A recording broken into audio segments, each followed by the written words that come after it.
اور جب ہم خود بھی ہاتھ اٹھاتے ہیں تو ہم صرف دنیا مانگتے ہیں، صرف دنیا مانگتے ہیں۔ آخرت کے لیے اگر سوال کرتے، اللہ کی قسم معاملات اللہ نے حل کر لینے تھے۔ قرآن مجید میں اللہ تعالیٰ نے فرمایا فَقُلْتُ اسْتَغْفِرُوا رَبَّكُمْ إِنَّهُ كَانَ غَفَّارًا يُرْسِلِ السَّمَاءَ عَلَيْكُمْ مِدْرَارًا، فرمایا کہ اللہ سے استغفار کرو، اپنے گناہوں کی بخشش طلب کرو، اللہ تعالیٰ تمہارے لیے بارشیں بھی نازل کرے گا، اللہ تمہیں اولادیں بھی دے دے گا، مال بھی دے دے گا، سب کچھ دے دے گا۔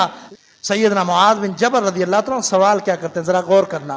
یہ جو میں گفتگو کر رہا ہوں آج کے سوالات پر صرف اگر ہم نے غور کر لیا نا تو انشاءاللہ ہماری زندگی سنور جائے گی، زندگی تبدیل ہو جائے گی کہ صحابہ اکرام کے سوال کیسے تھے، کس طرح کے سوال تھے اور وہ کیا چاہتے تھے۔ یہاں سیدنا معاذ نے کیا سوال کیا کہ اللہ نے پیغمبر کو بھیجا، اب آخری پیغمبر قرار دے دیا، اب نبی علیہ السلام کا دنیا سے جانا اور پھر آپ صلی اللہ علیہ وسلم کے بعد اسی کام کو آگے پہنچانا، دعوت آگے چلانا، وہ کون ہے؟ صحابہ اکرام ہیں۔ نبی علیہ السلام نے حجۃ الوداع کے موقع پر فرمایا تھا تم میں سے جو یہاں پر موجود ہے خطبہ سن رہا ہے وہ بعد میں جا کر لوگوں کو سنائے، یعنی یہ سلسلہ تو جاری رہنا تھا۔ تو صحابہ اکرام کی وہ عظیم ہستیاں ہیں کہ ان کی بات کو سمجھنا، ان کی طریقوں کو دیکھنا، ان کی سیرت کو دیکھنا یہ ہماری مجبوری ہے، اس کے بغیر ہم چل ہی نہیں سکتے دین کے مطابق۔ رسول اللہ صلی اللہ علیہ وسلم کا ایک اور فرمان ہے، آپ نے فرمایا اصحابی کالنجوم بِأَيِّهِمْ اقتدیتم، میرے ساتھی سارے کے سارے ستاروں کی طرح ہیں، ان میں سے کسی ایک کے پیچھے لگ جاؤ پھر بھی تمہیں ہدایت ملے گی۔ امتیوں میں اگر کسی کو پیشوا نبی صلی اللہ علیہ وسلم نے بنایا، اگر کسی کو پیشوا نام لے کر بنایا تو وہ امت میں کون ہے؟ صحابہ اکرام ہیں۔ رب اشرح لی صدری ویسر لی امری واحلل عقدۃ من لسانی یفقہوا قولی۔ قال اللہ سبحانہ وتعالی بعد اعوذ باللہ من الشیطان الرجیم فَإِنْ آمَنُوا بِمِثْلِ مَا آمَنْتُمْ بِهِ فَقَدْ اهْتَدَوْا سُبْحَانَكَ لَا عِلْمَ لَنَا إِلَّا مَا عَلَّمْتَنَا إِنَّكَ أَنْتَ الْعَلِيمُ الْحَكِيمُ۔ اللهم انفعنا بما علمتنا وعلمنا ما ينفعنا وزدنا علما۔ حمد و ثنا درود و سلام کے بعد معزز سامعین، برادران اسلام، واجب الاحترام دوستوں، بزرگوں، بھائیوں، بہنوں، گزشتہ کچھ جمعوں سے ہم صحابہ اکرام کے حوالے سے گفتگو کر رہے ہیں، خلفائے راشدین کے حوالے سے ہم نے جمعے پڑھائے۔ اس کے بعد جب پچھلا جمعہ ہوا تو وہ سیدہ عائشہ صدیقہ رضی اللہ تعالیٰ عنہا کی سیرت پر ہوا۔ عزیزان من، اس کی وجہ کیا ہے؟ اس کی وجہ یہ ہے کہ صحابہ اکرام ہماری مجبوری ہے۔ صحابہ اکرام کے بغیر نہ ہم دین کو سمجھ سکتے ہیں، نہ اسلام کو سمجھ سکتے ہیں، نہ قرآن کو سمجھ سکتے ہیں، نہ حدیث کو سمجھ سکتے ہیں۔ یہ ہماری ایک مجبوری ہے، اسی لیے ہم ان کی سیرت کو بھی بیان کرتے ہیں، ان کی سیرت کو بھی پڑھتے ہیں۔ خلفائے راشدین کے بارے میں نبی علیہ السلام نے فرمایا کہ علیکم بسنتی و سنت الخلفاء الراشدین المہدیین، کہ تم پر میری سنت ہے اور پھر میرے بعد میرے خلفائے راشدین کی سنت اور طریقہ۔ کیوں یہ فرمایا؟ اس لیے کہ نبی علیہ السلام کے بعد اگر کہیں سے طریقہ ملنا تھا سنت والا اور صحیح طریقہ تو وہ خلفائے راشدین کے بعد تھا۔ اسی لیے آپ نے فرمایا کہ وہ بھی تمہارے لیے قابل حجت ہے، ان کی دلیل کو سن سکتے ہو، مان سکتے ہو، ان پر ماننا چاہیے، ضروری ہے۔ قرآن مجید میں اللہ رب العالمین نے فرمایا فَإِنْ آمَنُوا بِمِثْلِ مَا آمَنْتُمْ بِهِ فَقَدْ اهْتَدَوْا، اگر ان کی طرح ایمان لاؤ تو تم ہدایت یافتہ ہو، گمراہی سے بچ جاؤ گے۔ نبی علیہ السلام نے فرمایا، موطا امام مالک کی حدیث ہے، ترکت فیکم امرین لن تضلوا ما تمسکتم بہما کتاب اللہ و سنت رسولہ، تمہارے اندر دو چیزیں چھوڑ کر جا رہا ہوں، اگر ان دونوں کو مضبوطی کے ساتھ تھام لو تو تم لوگ گمراہ نہیں ہو سکتے۔ وہ دو چیزیں کون سی ہیں؟ کتاب اللہ اور سنت رسول۔ اور کتاب اللہ کہاں سے ملے گا؟ یقیناً صحابہ سے ملے گا۔ سنت رسول کہاں سے ملے گی؟ یقیناً صحابہ سے ملے گی۔ اگر ہم صحابہ کو ایک سائڈ پر لگا دیں تو ہمیں دین ہی سمجھ نہیں آتا، کیونکہ اللہ تعالیٰ نے خاص طور پر ان کو چن لیا تھا اور دین کے لیے نبی علیہ الصلوۃ والسلام کے ساتھی بنائے تھے۔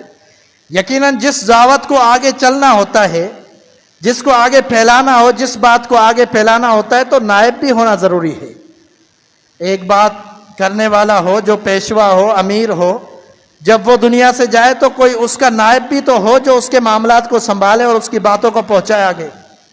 تو یہ دین تو قیامت تک کے لیے ہے، تمام انسانیت کے لیے۔ نبی علیہ الصلوۃ والسلام نے مجھ پر نبوت کے سلسلے کو بند کر دیا گیا، اب میرے بعد کوئی نبی نہیں آئے گا، کوئی رسول نہیں آئے گا، جس کا مطلب یہ ہے کہ اب یہ ذمہ داری امتیوں پر ہے۔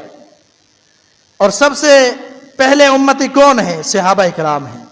اگر وہ ہم تک دین معاذ اللہ نہ پہنچاتے تو پھر آج تک لوگ گمراہ ہو جاتے، اور پھر یہ سلسلہ تو پرانا ہو جاتا جس طرح پہلے ہوتا تھا۔ جب لوگ گمراہ ہوتے تو اللہ تعالیٰ نئے پیغمبر کو بھیج دیتا۔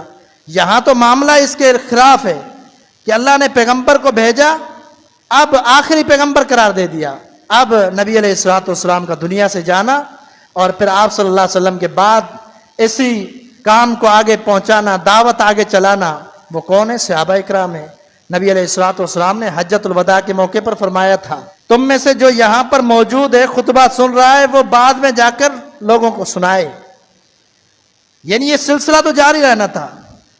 تو صحابہ اکرام کی وہ عظیم ہستیاں ہیں کہ ان کی بات کو سمجھنا، ان کی طریقوں کو دیکھنا، ان کی سیرت کو دیکھنا، یہ ہماری مجبوری ہے۔ اس کے بغیر ہم چل ہی نہیں سکتے دین کے مطابق۔ رسول اللہ صلی اللہ علیہ وسلم کا ایک اور فرمان ہے، آپ نے فرمایا اصحابی کالنجوم بأیہم اقتدیتم، میرے ساتھی سارے کے سارے ستاروں کی طرح ہیں، ان میں سے کسی ایک کے پیچھے لگ جاؤ پھر بھی تمہیں ہدایت ملے گی۔ امتیوں میں اگر کسی کو پیشوا نبی صلی اللہ علیہ وسلم نے بنایا، اگر کسی کو پیشوا نام لے کر بنایا تو وہ امت میں کون ہے؟ صحابہ کرام ہیں۔ اور ستاروں کا کام کیا ہوتا ہے؟ کچھ عرصہ قبل چلے جائے پہلے تو ستاروں سے لوگ راستہ دیکھتے تھے، راستہ معلوم کرتے تھے۔ تو یقیناً ہدایت والا راستہ نبی صلی اللہ علیہ وسلم نے یہی مثال دی کہ اگر میرے کسی ایک صحابی کے طریقے کو پکڑ لو پھر بھی ہدایت یافتہ ہو۔ اور یہ تو اللہ کی طرف سے ایک خاص انعام ہے کہ صحابہ کو اللہ تعالیٰ نے نبی علیہ الصلوۃ والسلام کے ساتھی بنا دیا، وزیر بنا دیا، جو آگے دین کی تبلیغ کرنے والے ہیں۔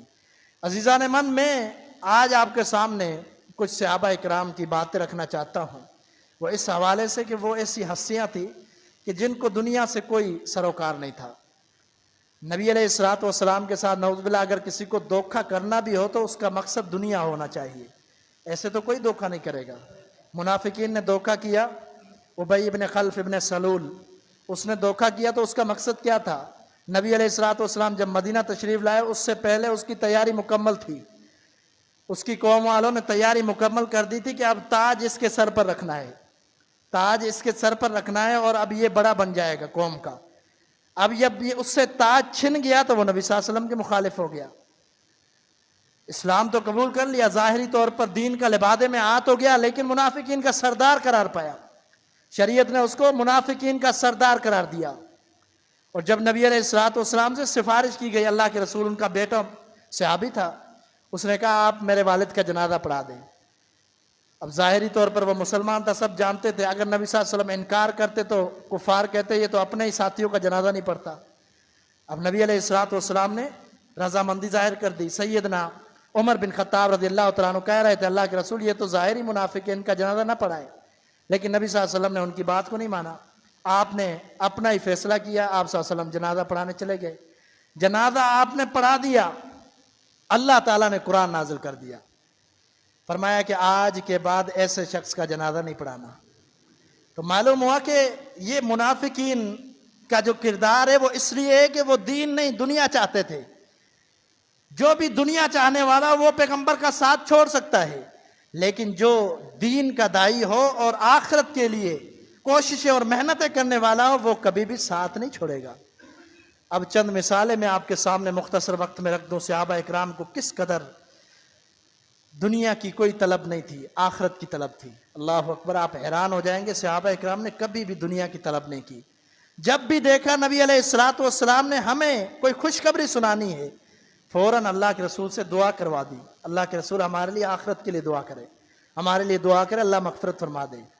نبی علیہ الصلوۃ والسلام کے صحابی سیدنا معاذ بن جبل رضی اللہ تعالیٰ عنہ، آپ نے فرمایا انی احبک یا معاذ، اے معاذ میں تجھ سے محبت کرتا ہوں۔ یہ عظیم صحابی ہیں سیدنا معاذ بن جبل رضی اللہ تعالیٰ عنہ۔ ان کا واقعہ بڑا معروف ہے۔ سفر میں رسول اللہ صلی اللہ علیہ وسلم جا رہے ہیں، سفر میں سواری پر ہیں، سیدنا معاذ اپنی سواری پر ہیں، دیگر صحابہ اپنی اپنی سواریوں پر ہیں۔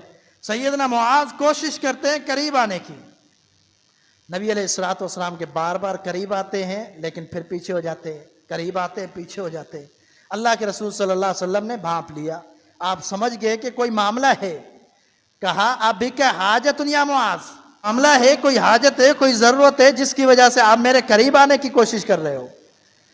کہتے ہیں جی ہاں اللہ کے رسول صلی اللہ علیہ وسلم۔ اب سفر میں گفتگو ہو رہی ہے، اللہ اکبر، میں ابھی سفر کر کے آیا ہوں، آپ کا دنیا میں تجربہ ہوگا سفر کرنے کا، کتنا مشکل معاملہ ہوتا ہے سفر میں۔ یہ تو ہم اچھی اچھی گاڑیوں پر سواریاں کرتے ہیں، جہازوں پر سواریاں کرتے ہیں، پھر بھی مشکل ہوتی ہے، لیکن اس دور کی سواریاں کیا تھی؟ جانور تھے، گدھے تھے، گھوڑے تھے، اس طرح کے تھے۔ پھر راستے میں سفر میں پڑاؤ ڈالتے، رات کو اندھیرا ہوتا، کبھی کھانا ختم ہو جاتا، کبھی پیدل چلنا پڑتا، بہت ہی کٹھن معاملے تھے سفر کے، بڑے بڑی داستانیں سفر کی موجود ہیں۔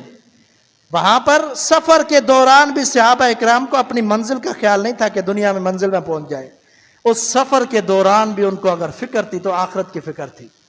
سیدنا معاذ بن جبل رضی اللہ تعالیٰ عنہ سوال کیا کرتے ہیں، ذرا غور کرنا۔ یہ جو میں گفتگو کر رہا ہوں آج کے سوالات پر صرف اگر ہم نے غور کر لیا نا تو انشاءاللہ ہماری زندگی سنور جائے گی، زندگی تبدیل ہو جائے گی کہ صحابہ اکرام کے سوال کیسے تھے، کس طرح کے سوال تھے اور وہ کیا چاہتے تھے۔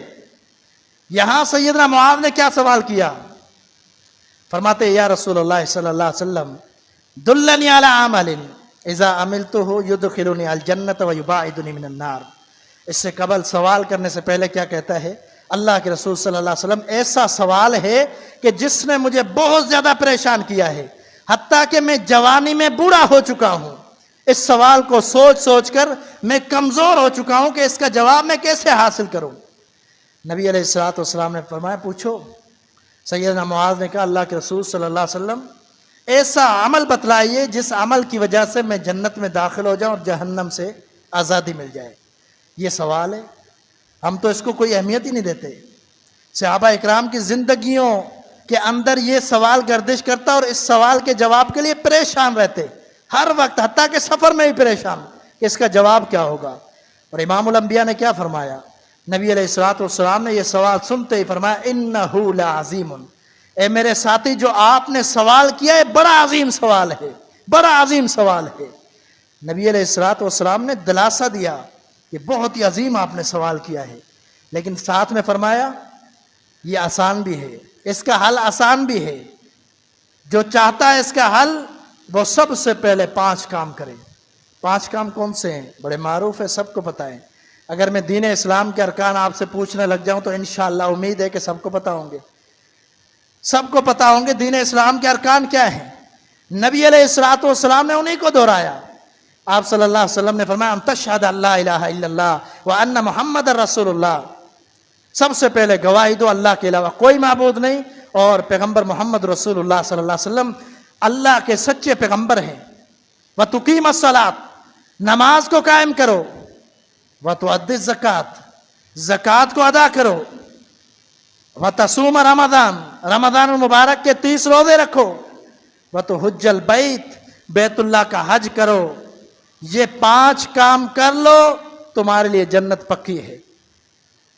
آج ہم دیکھتے ہیں جنت کی تو امیدیں لگائے بیٹھے ہیں، لیکن کسی کے روزے مکمل نہیں ہے، کسی کی نماز مکمل نہیں ہے، کوئی زکوٰۃ ادا نہیں کرتا، استطاعت ہونے کے باوجود لاکھوں کروڑوں روپے اپنی ملکیت پر دنیا داری میں خرچ کر لیتے، حج نہیں کرتے. یہ معاملات کیا ہیں؟ یاد رکھنا کہ ان 5 ارکان میں سے اگر کوئی کم ہے تو امام الانبیاء نے جنت کی گارنٹی ان 5 کے ساتھ دی ہے. یہ نہیں فرمایا کہ ٹھیک ہے اگر کوئی نماز نہیں پڑھتا باقی 4 کر لے تو جنتی ہے، نہیں. فرمایا یہ 5 کام جنت میں جانے کے لیے ضروری ہے. اگر یہ نہیں ہے تو پھر جنت کی امید بھی نہیں ہے. امید اسی کو لگانی چاہیے جو یہ 5 کام کرتا ہے. یہ نبی علیہ الصلوۃ والسلام نے درس دیا. مقصد یہ بہت طویل حدیث ہے، کبھی انشاءاللہ پھر اسی موضوع کو بیان کریں گے. یہ طویل حدیث ہے، مسند احمد کے اندر ہے، بڑی طویل حدیث ہے. اس کے اندر نوافل کا بھی ذکر ہے، 11 چیزوں کا ذکر ہے. تو آگے ضرورت کیونکہ میری یہ تھی کہ نبی صلی اللہ علیہ وسلم سے جو سوال ہوا صحابی کی سوچ کیا تھی یہ بیان کرنا تھا. اب آئیے دوسرے صحابی کی طرف. صحابہ اکرام کا ایک گروپ، ایک لشکر آیا مکہ سے، بلکہ مدینہ سے مکہ کی طرف. ان کا مقصد کیا تھا؟ ان کا مقصد تھا کوئی معاملہ تھا، پریشانی تھی، ان کا حل کرنے آئے تھے. اور یہ آتا ہے روایت میں کوئی فصل وغیرہ کا معاملہ تھا، پانی کا معاملہ تھا، وہ حل کروانے کے لیے آئے تھے. چند لوگ مل کر آئے، ایک گروپ بنا کر نبی علیہ الصلوۃ والسلام کی خدمت میں حاضر ہوئے. آتے ہیں، نبی علیہ الصلوۃ والسلام نے دیکھ لیا اللہ کے رسول صلی اللہ علیہ وسلم صحابہ اکرام جو خاص طور پر انصار سے، ان سے بڑی محبت کیا کرتے تھے. ایک حدیث کے الفاظ ہے الانصار دثار. انصار کی جو قوم ہے، جماعت ہے، جو مدینے کے صحابی ہیں، وہ میرے لیے اس طرح ہیں جس طرح جسم کا اندر والا کپڑا ہوتا ہے. جیسے انسان کے جسم کے ساتھ چمٹا ہوا کپڑا ہوتا ہے، اس طرح میرے قریب ہے اور اتنی میں محبت کرتا ہوں ان سے، انصار سے. اب وہی انصار کسی مجبوری کے تحت آ گئے. اللہ اکبر. امام الانبیاء نے دیکھا، آپ نے فرمایا آج میرے انصاریوں، میرے ساتھیوں، بڑی سفر کر کے آئے ہو، آج آپ نے جو مانگنا ہے مجھ سے مانگو. یہاں مانگنا ہے جو مانگو، اس کا مطلب یہ نہیں ہے کہ نبی صلی اللہ علیہ وسلم مختار کل ہے اور ہر چیز دے سکتے ہیں. آگے چل کر آپ کو وضاحت معلوم ہو جائے گی. نبی علیہ الصلوۃ والسلام نے فرمایا، اتنی بڑی گارنٹی دے دی. آپ نے فرمایا ٹھیک ہے جو مانگنا ہے مانگو. اب انصار آئے کس لیے تھے؟ آئے تھے ایک دنیاوی پریشانی کی وجہ سے، کہ دنیا میں ایک معاملہ ہے جس کا حل کرنے کے لیے آئے ہیں. لیکن یہاں تو بات ہی الٹ ہو گئی کہ اتنی بڑی نبی صلی اللہ علیہ وسلم نے گارنٹی دے دی، ضمانت دے دی کہ جو مانگنا ہے. اب ہم دنیا کے لیے آئے تھے، اب کیا کرنا چاہیے؟ اللہ اکبر. وہ سارے جمع ہوتے ہیں، اپنے آپس میں مشورہ کرتے ہیں. کہا کہ ٹھیک ہے، ہم اللہ کے رسول ہم آپ کو بتاتے ہیں. ذہن میں تو ہے ہم کس لیے آئے ہیں، لیکن نہیں بتایا. کہا کہ سوچ لے، اس سے کوئی اچھی چیز مانگ لے، چلو وہ بھی مسئلہ حل ہو جائے گا. ساتھ میں بیٹھ جاتے ہیں کونے پر. کہا اللہ کے رسول ابھی ہم بتاتے ہیں. آپس میں مشورہ کرتے ہیں. مشورہ کرتے کرتے سارے رائے دے رہے. اللہ اکبر. ایک بچے نے رائے دی، ایک چھوٹا بچہ ہے جس نے اپنی رائے پیش کی. کہا کہ دنیا یہ تو 2 دن کا کھیل تماشا ہے، دنیا تو ختم ہو جانی ہے. آئیے ہم اللہ کے رسول صلی اللہ علیہ وسلم سے اپنی مغفرت کروا لیتے ہیں، کہ آپ سے ہم مطالبہ کرتے ہیں کہ ہمارے لیے دعا کرو. آپ کی دعا رد نہیں ہوتی، جب آپ دعا کریں گے تو ہماری مغفرت ہو جائے گی. اپنا مقصد جس کے لیے سفر کر کے آئے، ہو سکتا ہے 15 دن کا ہو، مہینے کا ہو، 2 مہینے کا ہو، کتنا مشکل سفر کر کے آئے تھے اس وقت، کتنا مشکل سفر تھا. لیکن یہاں پہنچے تو اتنی بڑی ضمانت دے کر انہوں نے سب خواہشیں چھوڑ کر کہا کہ آخرت کا کوئی سوال کرنا چاہیے. اب بچے کی بات اتنی پیاری تھی کہ سب کو پسند آ گئی. نبی علیہ الصلوۃ والسلام کے پاس آ گئے. کہا اللہ کے رسول ہمارا ایک مطالبہ ہے. مطالبہ کیا ہے؟ مطالبہ یہ ہے کہ ہمارے لیے اللہ سے مغفرت کی دعا کر لے. اللہ اکبر. امام الانبیاء نے کیا کیا؟ فرمایا اللہم اغفر للانصار ولابناء الانصار ولابناء ابناء الانصار. اے اللہ انصار کی جماعت کو معاف فرما دے، انصار کی اولادوں کو معاف فرما دے، انصار کی اولاد کی اولادوں کو معاف فرما دے. انصاری یہ سن کر خوش ہو جاتے ہیں.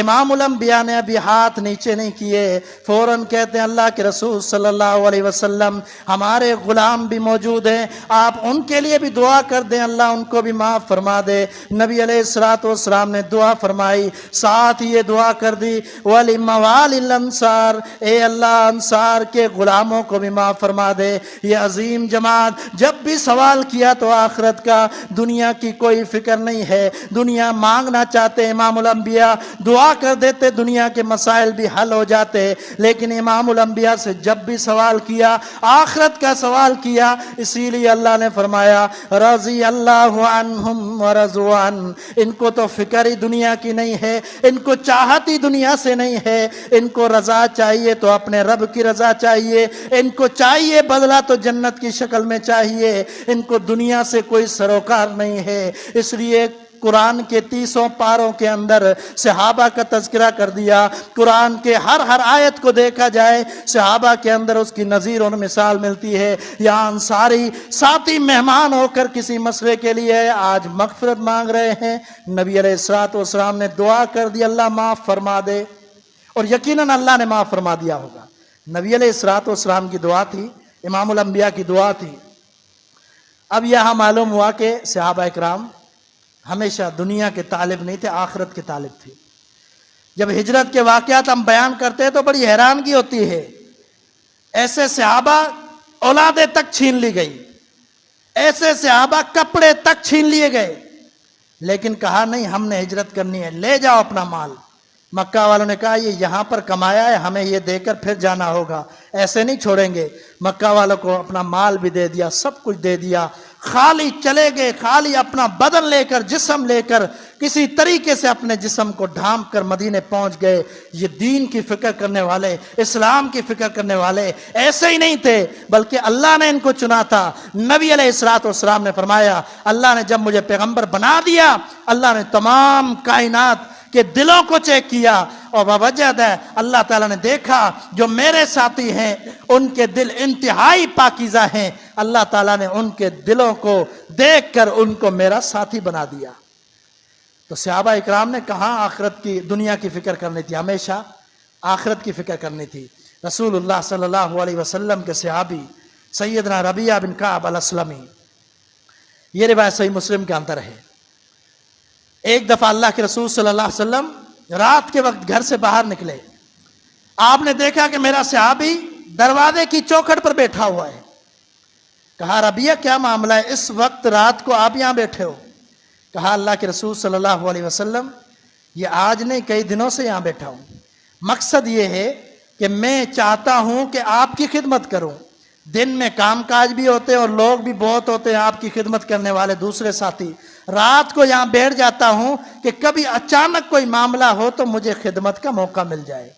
اللہ اکبر، رسول اللہ صلی اللہ علیہ وسلم نے یہ بات سن کر انتہائی خوشی کا اظہار کیا، اور آپ نے فرمایا اے ربیعہ سل تو ہوتا ہے، آج مجھ سے میری ذات سے جو چاہیے تو مانگ لے۔ ربیعہ نے کیا سوال کیا؟ اللہ اکبر، ذرا سا تھوڑا سا میں نے کہا سوالات پر غور کرنا، غور کریں کہ ان کے سوالات اور ہمارے سوالات کتنا فرق ہے۔ جب بھی ہم آتے ہیں، آج تک مجھے یاد نہیں، مجھے اس فیلڈ کے اندر 12 سال ہو گئے، لیکن مجھے یاد نہیں ہے پڑھائی کے دوران یا پڑھائی کے بعد 5 سال مجھے فراغت کو ہو گئے، لیکن 5 سال کے اندر میں نے امامتیں بھی کی، بچوں کو بھی پڑھایا، خطبات جمعہ بھی الحمدللہ بیان کیا، آج تک بیان کر رہا ہوں، لیکن آج تک مجھے کوئی یاد نہیں ہے بندہ جو آیا ہو میرے پاس خاص طور پر اس لیے کہ مولوی صاحب، خطیب صاحب، امام صاحب، قاری صاحب میرے لیے دعا کر دے، اللہ میری مغفرت فرمائے۔ افسوس، کتنی بڑی بات ہے۔ صحابہ نے ہر وقت سوال کیا تو اپنی مغفرت کے لیے، آخرت کی نجات کے لیے۔ آج میرے پاس سوالات آتے ہیں، معاملہ ہے، گھر میں پریشانی ہے، بچے ٹھیک نہیں ہے، یہ معاملہ ہے، وہ معاملہ ہے، فلاں ہے، کاروبار میں خسارہ ہے، دعا کروائیں تاکہ کاروبار سیٹ ہو جائے، معاملہ سیٹ ہو جائے۔ دنیا کے لیے سوالات کی بوچھار ہے، آخرت کے لیے ہمیں سوال نہیں ملتا، اور جب ہم خود بھی ہاتھ اٹھاتے ہیں تو ہم صرف دنیا مانگتے ہیں، صرف دنیا مانگتے ہیں۔ آخرت کے لیے اگر سوال کرتے، اللہ کی قسم معاملات اللہ نے حل کر لینے تھے۔ قرآن مجید میں اللہ تعالیٰ نے فرمایا فَقُلْتُ اسْتَغْفِرُوا رَبَّكُمْ إِنَّهُ كَانَ غَفَّارًا يُرْسِلِ السَّمَاءَ عَلَيْكُمْ مِدْرَارًا، فرمایا کہ اللہ سے استغفار کرو، اپنے گناہوں کی بخشش طلب کرو، اللہ تعالیٰ تمہارے لیے بارشیں بھی نازل کرے گا، اللہ تمہیں اولادیں بھی دے دے گا، مال بھی دے دے گا، سب کچھ دے دے گا، لیکن اللہ کی شرط کیا ہے؟ شرط یہ ہے کہ ڈائریکٹ مجھ سے مال نہ مانگو، مجھ سے استغفار مانگو. قُلْتُ اسْتَغْفِرُوا رَبَّكُمْ، مانگو استغفار، استغفر اللہ کہو تو پھر تمہارے لیے سارے معاملات آسان ہیں. نبی علیہ الصلوۃ والسلام کیا فرماتے؟ انی لا استغفر اللہ واتوب الیہ فی کل یوم 70 مرۃ او 100 مرۃ. فرمایا کہ میں اللہ سے استغفر اللہ کرتا ہوں دن اور رات میں 70 مرتبہ، یا ایک حدیث کے الفاظ ہے 100 مرتبہ. تو استغفار کا کیا مقصد ہے کہ جب انسان معاملات اس کے درست ہوں گے تو دوسرے معاملات بھی اللہ نے درست کرنے ہیں، تنگیاں بھی اللہ نے دور کرنی ہے. جب اللہ ہی راضی نہیں ہوگا تو معاملات کیسے درست ہوں گے؟ تو صحابہ کی سوچ یہ تھی کہ سب سے پہلے اللہ کو راضی کرو. یہاں ربیعہ بن کعب الاسلمی نے سوال کیا کیا؟ اللہ اکبر. تھوڑی سی ایک اور مثال دے دو. اگر دنیا کا کوئی بندہ، دنیا کا کوئی بڑا پیسے والا مالدار، کوئی وزیر اعظم فلاں آج کل جو دنیا کے بڑے بڑے بنے ہوتے ہیں، اگر کوئی ہمیں بلا کر دعوت کر لے اور ساتھ میں اگر ہمیں کہہ دے نا تجھے کیا چاہیے، تو ہم بڑی بڑی ڈیمانڈیں رکھ لیں، معاملہ حل کیجئے. لیکن صحابہ اکرام، اللہ کی قسم، میرے پیغمبر کے ایک لمحے، میرے پیغمبر کی ایک زندگی کے دن، میرے پیغمبر کی کسی بھی ادا کے برابر میں کسی کو نہیں سمجھتا. میرے پیغمبر محمد رسول اللہ صلی اللہ علیہ وسلم وہ پیغمبر ہیں جو امام الانبیاء ہیں، جو امام الرسل ہیں. انبیاء کی بھی امامت کا شرف امام الانبیاء کو حاصل ہے. اللہ کی قسم جب بھی ہاتھ اٹھائے نبی علیہ الصلوۃ والسلام نے، اللہ نے کبھی نہیں لوٹائے، ہمیشہ دعائیں قبول کی، اور نبی علیہ الصلوۃ والسلام کی دعا کبھی رد نہیں ہوتی. لیکن صحابہ اگر سوال آخرت کا کرتے تھے تو سب سے زیادہ معاملہ بھی آخرت کا جانتے تھے. وہ سمجھتے تھے کہ یہ کچھ بھی نہیں ہے دنیا، آخرت کا معاملہ بڑا ہی اہم ہے. اس لیے وہ سوال کرتے تھے تاکہ وہاں کامیابی مل جائے. اگر یہاں دنیا کی دعائیں کروا لی تو پھر وہاں کیسے کامیاب ہوں گے؟ اس صحابی کی دعا کیا تھی؟ اس نے کہا اللہ کے رسول صلی اللہ علیہ وسلم اسألک مرافقتک فی الجنہ، اللہ کے رسول صلی اللہ علیہ وسلم جنت میں آپ کا رفیق بننا چاہتا ہوں. جو راتیں قربان کر رہا ہے، نیندیں قربان کر رہا ہے امام الانبیاء کی خدمت کے لیے. سوال کیا کیا؟ اللہ کے رسول صلی اللہ علیہ وسلم میں آپ کے ساتھ آخرت بھی چاہتا ہوں کہ آپ کے ساتھ ہوں آخرت میں. نبی علیہ الصلوۃ والسلام نے یہ نہیں فرمایا میرے سے آپ بھی کوئی مسئلہ نہیں ہے، میں آپ کو ڈھونڈ لوں گا. نہیں، امام الانبیاء دعوت پیش کرنے آئے تھے اور تقاضا عمل کا تھا کہ دعوت میں پیش کر رہا ہوں، اس دعوت کو عمل کی زندگی میں بدلنا ہے. اگر عمل نہیں ہے تو پھر مجھ سے بھی توقع نہیں رکھنا. پوری زندگی نمازیں نہیں پڑھی، پھر مجھ میں توقع ہو تو سفارش کریں گے، ایسا نہیں ہو سکتا. سفارش بھی اللہ کی مرضی سے ہوگی، اور اللہ بھی یقیناً ایسے بندے کے لیے سفارش کی اجازت نہیں دے گا جو ہمیشہ نماز ہی نہ پڑھتا ہو، ہمیشہ فرائض کو ادا نہ کرتا ہو. یہاں پر بڑی نصیحت ہے. صحیح مسلم کی حدیث، نبی علیہ الصلوۃ والسلام نے فرمایا فَأَعِنِّي عَلَىٰ نَفْسِكَ بِكَثْرَةِ السُّجُودِ، اے میرے ساتھی، اے میرے صحابی، اگر تو چاہتا ہے کل قیامت کے دن میرے ساتھ ہوں تو پھر اپنے توجہ دے اپنی نماز پر، زیادہ سے زیادہ نوافل، زیادہ سے زیادہ سجدہ، رکوع، نمازیں پڑھ، تو پھر کل قیامت کے دن میرا ساتھ نصیب ہوگا.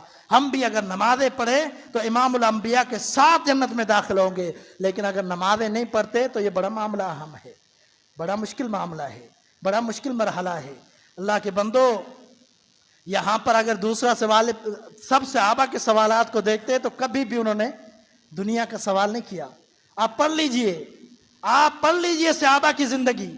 کبھی انہوں نے یہ نہیں کہا اللہ کے رسول اتنے پیسوں کی ضرورت ہے، یہ دلا دیجئے، اتنے پیسوں کی ضرورت ہے، اتنی ملکیت کی ضرورت ہے، دولت کی ضرورت ہے، مال کی ضرورت ہے. لیکن جہاں بھی موقع دیکھا آخرت کا سوال. اللہ کے رسول صلی اللہ علیہ وسلم نے فرمایا کہ میری امت کے 70,000 لوگ بغیر حساب و کتاب کے جنت میں داخل ہو جائیں گے. کیا معاملہ ہے ان کا؟ پہلے آپ نے صلی اللہ علیہ وسلم نے فرمایا کہ کس وجہ سے جنت میں داخل ہوں گے. فرمایا کہ لا یسرکون ولا یتطیرون، فرمایا کہ ایسے لوگ کہ جو خود جو ہے ہر وقت دم اور جھاڑوں کے چکر میں نہیں لگتے، پیروں فقیروں کے چکر میں نہیں ہوتے کہ جائیں وہاں سے جا کر دم جھاڑ کروا لے. فرمایا اللہ پر توکل رکھتے ہیں اور غلط فعال نہیں لیتے، بدگمانیاں نہیں کرتے، بدشگونیاں نہیں کرتے. یہ موضوع انشاءاللہ ہم اگلے جمعے کو بیان کریں گے سفر کے حوالے سے. اس لیے یہ حدیث بیان کرنے کا مقصد یہ ہے کہ ایک صحابی کا نام ہے عکاشہ بن محصن رضی اللہ تعالیٰ عنہ جب یہ خوشخبری سنی کہ 70,000 لوگ بغیر حساب و کتاب کے جنت میں داخل ہوں گے، اللہ کے رسول صلی اللہ علیہ وسلم اللہ سے دعا کیجئے این یجعلنی منہم، اللہ مجھے بھی ان میں شمار کر دے۔ نبی علیہ السلام نے دعا کر دی اس کے لیے۔ دوسرا صحابی کھڑا ہوا، اس نے کہا اللہ کے رسول میرے لیے بھی یہ دعا کر دے۔ نبی صلی اللہ علیہ وسلم نے فرمایا سبقک بہا عکاشہ، عکاشہ تجھ سے سبقت لے گیا، یہ دین کا معاملہ ہے، اب سب کے لیے میں یہ دعا نہیں کر سکتا، جو معاملات بتائے گئے ان پر عمل کیا جائے۔ فرمایا کہ عکاشہ سبقت لے گیا، یعنی اب اس کے دوسرے کے لیے یہ دعا میں نہیں کر سکتا۔ صحابہ کو کتنی رغبت تھی، سنتے ہی فوراً کہا اللہ کے رسول دعا کیجئے مجھے بھی بغیر حساب و کتاب کے جنت میں داخلہ مل جائے۔ صحابہ اکرام کی یہ جماعت تھی، ہر وقت آخرت کا فکر۔ رسول اللہ صلی اللہ علیہ وسلم کے صحابہ ساتھی آتے ہیں آپ صلی اللہ علیہ وسلم کے پاس، صحیح بخاری مسلم کی حدیث ہے۔